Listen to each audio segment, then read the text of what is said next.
La nomophobie, c'est tout simplement la peur d'être séparé de son portable. D'où vient cette expression, Yasmina Lecomte? L'expression nomophobie vient de l'anglais. Alors, c'est une étymologie qui est un peu discutable parce qu'on pourrait croire qu'il y a des racines grecques dans ce mot. Pas du tout.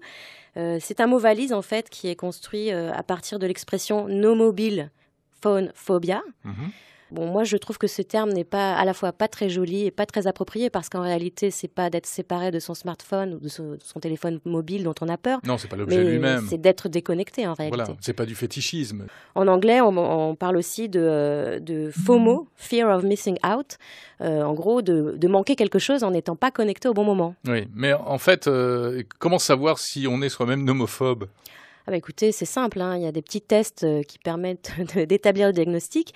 Si quand vous sortez acheter votre baguette de pain, vous avez oublié votre smartphone et vous retournez le chercher alors que la boulangerie est juste en bas de chez vous, ou si vous commencez à avoir des frissons quand votre batterie descend en dessous des 10%, je pense que vous êtes un petit peu atteint. Bon, on est tous un peu nomophobes aujourd'hui.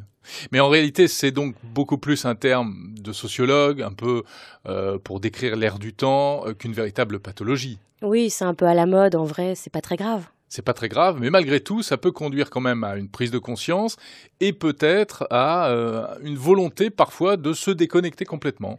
Voilà, on parle de digital detox des fois.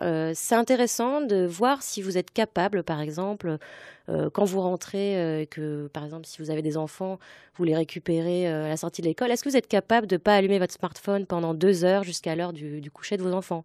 C'est un test intéressant. Aujourd'hui, on regarderait son smartphone plus de 200 fois par jour. Il y a même des applications mobiles pour savoir à quel degré d'intoxication vous vous situez. Cela dit, les choses changent un petit peu aujourd'hui avec, par exemple, les montres connectées qui ne nécessitent plus de sortir son téléphone de sa poche. Un simple coup d'œil sur le bras permet de savoir qui nous appelle ou quel message vient d'arriver.